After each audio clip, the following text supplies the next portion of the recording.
Halo teman-teman, assalamualaikum warahmatullahi wabarakatuh. Selamat datang kembali di channel Denpono Media. Oke teman-teman, di video kali ini saya akan sedikit bercerita, sharing singkat, sekaligus memberikan solusi bagaimana caranya atau bagaimana langkah-langkah yang harus dilakukan ketika kalian salah melakukan transfer saldo e-wallet ya. Jadi di sini saya akan bercerita mengenai salah transfer saldo e-wallet ya, misalnya dari Dana, OVO, GoPay, Link Aja dan sebagainya. Kalau untuk yang bank nanti akan saya bahas di video yang lain saja karena alurnya berbeda. Oke, jadi teman-teman mungkin saat ini kalau menonton video ini sedang mengalami salah transfer atau mungkin salah top up dengan nomor yang ngawur atau gimana gitu, intinya salah transfer. Di sini saya akan sedikit bercerita ya, sekaligus memberikan solusi. Jadi kemarin saya apes banget teman-teman, salah melakukan top up saldo ke nomor saya pribadi. Itu di bagian tengahnya itu salah nomor karena typo, salah mengetik. Akhirnya saldonya nyasar ke nomor orang gak dikenal. Nah, apa yang saya lakukan waktu itu atau kemarin? Jadi silahkan ditonton video ini sampai selesai. Jangan lupa di subscribe ya, biar channel ini terus berkembang.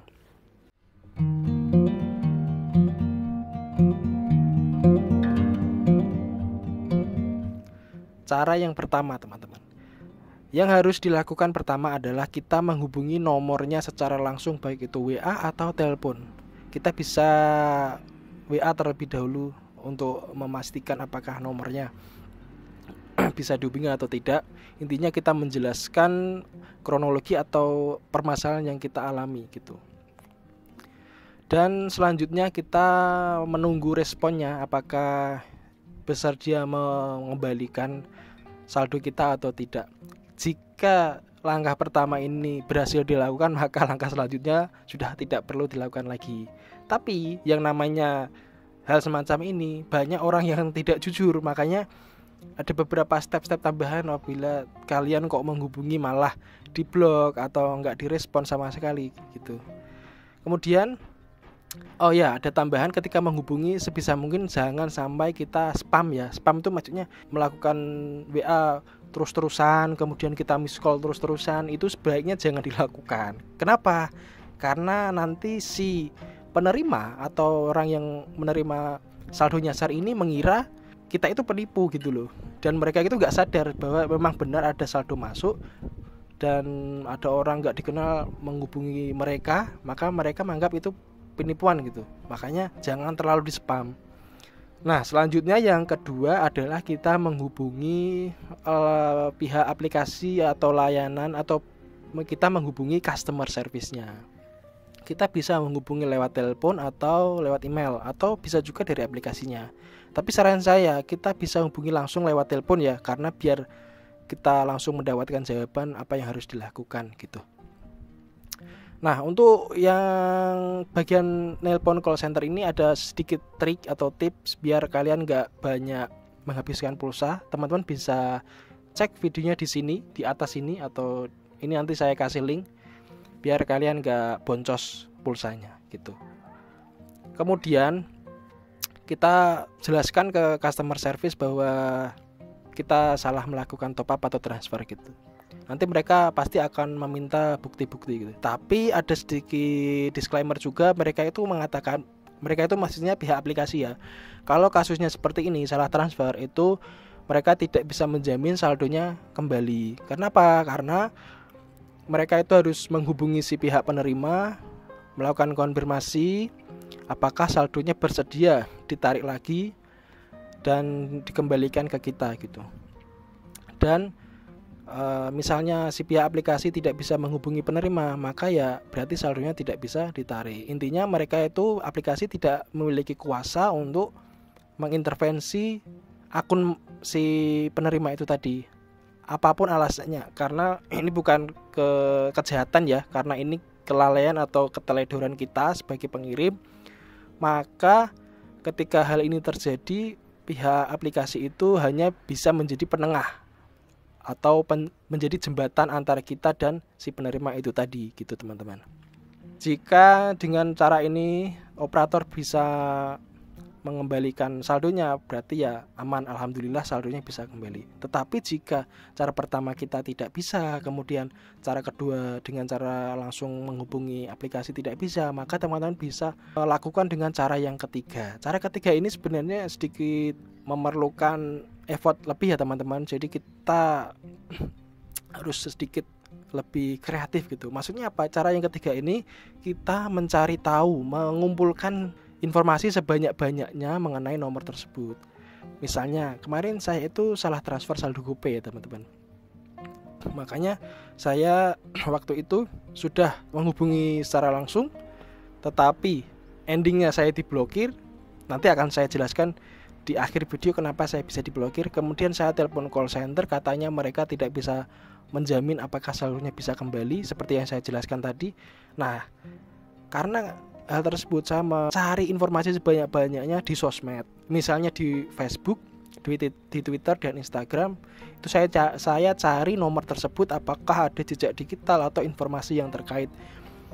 Kemudian saya menemukan satu postingan di mana nomor yang bersangkutan itu sedang menawarkan suatu produk dan di bagian bawahnya ada label dan nomornya, sehingga saya menghubungi nomor tersebut. Kenapa? Karena ya balik lagi ke yang pertama tadi, nomor saya sudah diblok, maka saya menghubungi nomor yang di bawahnya itu tadi. Intinya kita mengumpulkan informasi sebanyak-banyaknya atau kontak sebanyak-banyaknya, bisa juga nama, kemudian alamat kalau dapat ya, kemudian pokoknya semualah yang intinya kita bisa terhubung ke nomor tersebut.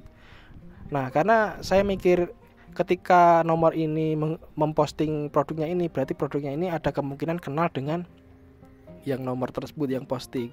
Akhirnya saya hubungi dan benar saja ternyata itu adalah nomor dari saudaranya sendiri, teman-teman. Makanya saya meminta bantuan si orang ini untuk menjadi jembatan bahwa saya melakukan salah transfer ke nomor saudaranya itu tadi, dan minta dibantu untuk pengembalian saldonya.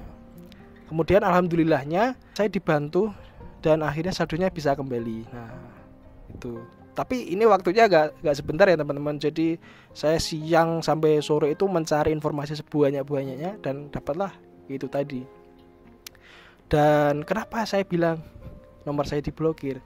Ternyata menurut informasi yang diberikan oleh si saudaranya ini tadi, dikira saya itu penipu karena saya menghubungi terlalu berlebihan, dan dia itu si penerima saldo itu sudah nggak memakai aplikasi Gojek. Makanya kan dia agak bingung gitu kan, dan merasa menjadi korban target penipuan, makanya dia blokirlah nomor saya gitu.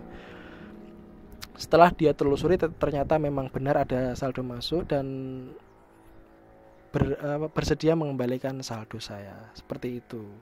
Jadi saldo saya alhamdulillah bisa kembali. Ada beberapa poin yang teman-teman perlu perhatikan di dalam video ini. Jika teman-teman mengalami hal yang serupa, yang pertama ya tentu saja kita menghubungi nomor tersebut. Teman-teman jangan chat berlebihan, atau teman-teman jangan memberikan umpatan-umpatan atau kata-kata kasar. Intinya si penerima itu tidak tahu apa-apa loh teman-teman. Jadi kita sebisa mungkin chat yang normal-normal saja ya. Kalian itu harus yakin di dunia itu pasti ada orang baik gitu ya. Jangan beranggapan jelek terus pokoknya. Ya walaupun ada, tapi ya kita sebagai yang sadar akan kesalahan kita, sebaiknya kita chat yang sewajarnya. Jangan sampai diblokir. Kalau diblokir susah, nanti kalau kita nggak bisa menghubungi bagaimana gitu. Dan cara kedua itu menghubungi via aplikasi. Kemudian yang ketiga kita cari data informasi sebanyak-banyaknya. Untuk yang ketiga ini sebenarnya agak gimana ya, nggak bisa instan sih. Intinya setiap kasus beda-beda. Tapi pada intinya kita harus mencari informasi sebanyak-banyaknya teman-teman. Dan kita itu fokusnya bagaimana caranya kita bisa menghubungi nomor tersebut, entah melalui temannya, kalau misal kita dapat datanya ya, temannya atau saudaranya atau siapapun yang pernah berinteraksi dengan nomor tersebut. Seperti itu.